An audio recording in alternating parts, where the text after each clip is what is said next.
Greetings, fellow followers of the strange.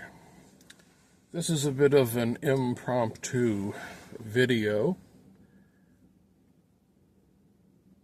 motivated by the gentleman scholar who just yesterday did a book report on Frankenstein by Mary Shelley. I have plans to do a video on books coming up in the future. Not book reviews. I leave that to the gentleman scholar and other people across YouTube that want to do reviews. I've always been one of those people that has never said, oh, you must read this book.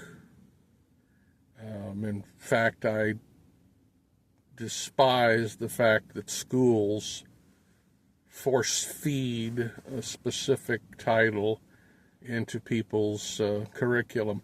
But I'll save that rant. No, it's not a rant. I'll save that enlightened argument for the book story. Frankenstein is the exception to the rule. It is one of those books that I will give the unsolicited advice, you should read this. And I think everyone should read Frankenstein. If for no other reason than to clear up their misunderstandings courtesy of Hollywood, for the most part, although there have been some attempts to provide a better telling of the story than simply what we got from the Karloff films and the subsequent degradation after that of Son of Frankenstein and Dog of Frankenstein and whatever. Pardon me while I enjoy this puff.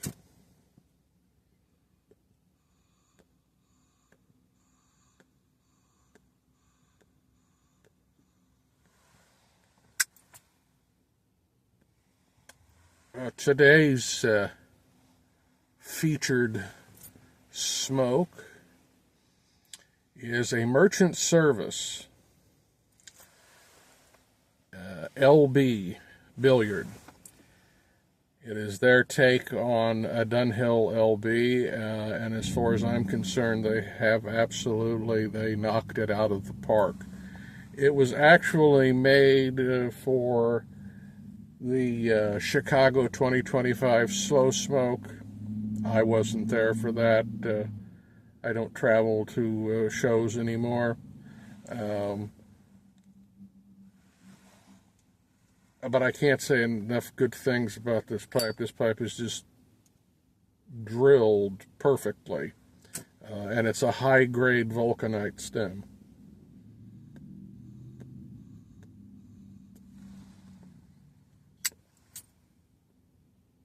And in it, the wonderful Amphora Burley, which I certainly hope gets resurrected, but I doubt it. Now I'm going to set this down for just a second because I want to read to you for just a moment. This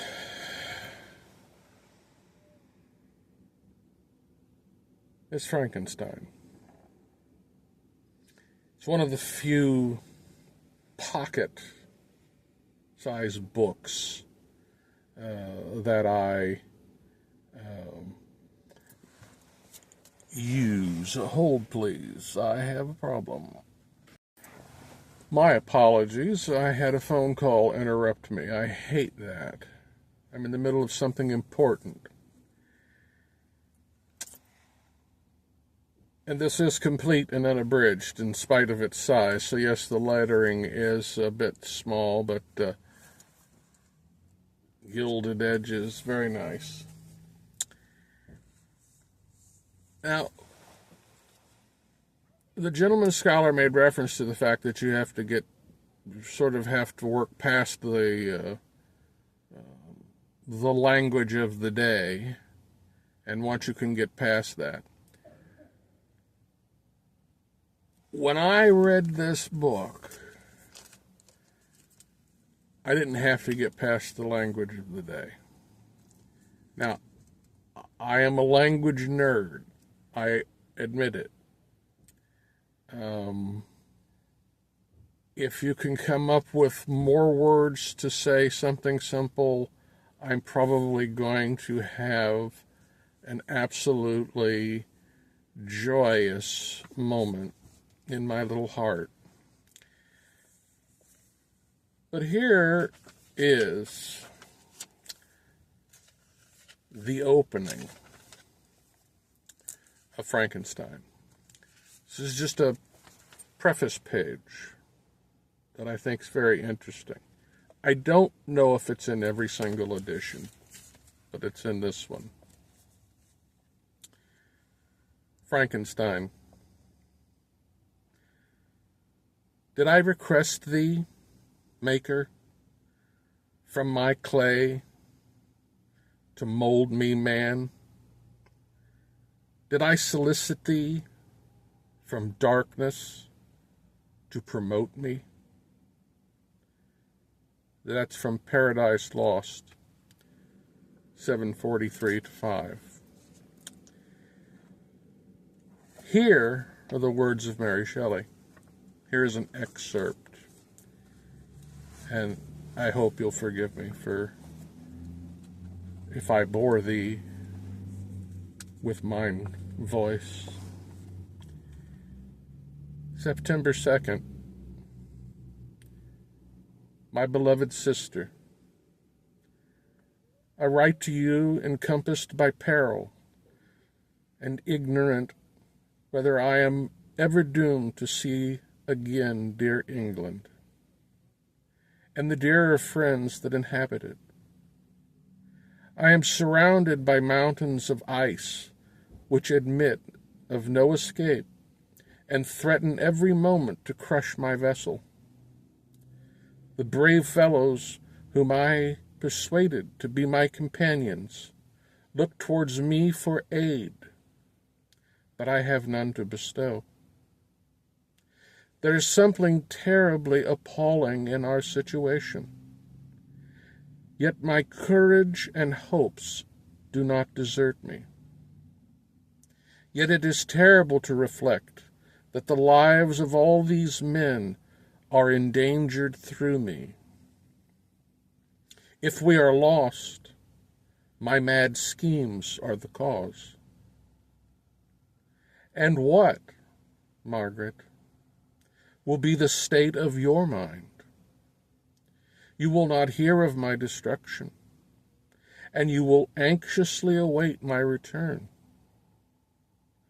Years will pass, and you will have visitings of despair, and yet be tortured by hope.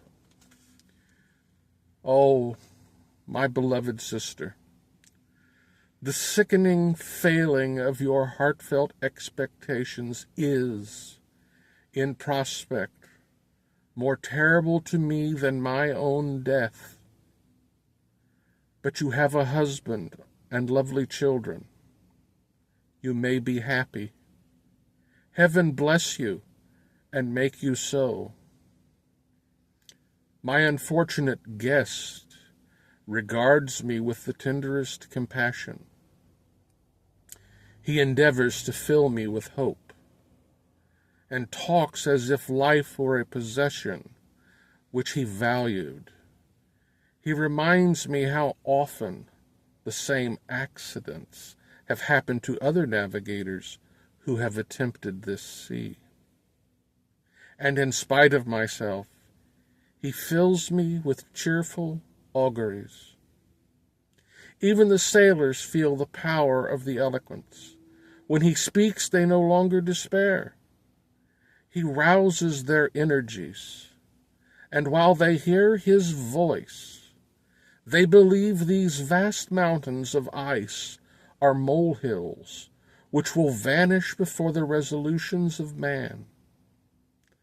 These feelings are transitory. Each day of expectation delayed fills them with fear, and I almost dread a mutiny caused by this despair.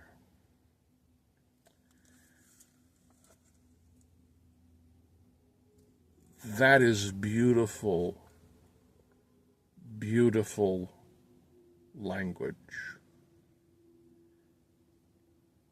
You have to immerse yourself in it.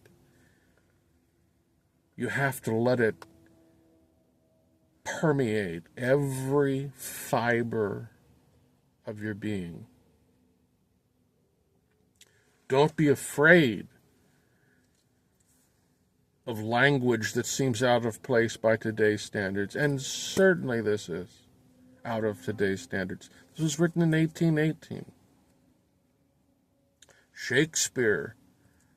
There is the rub.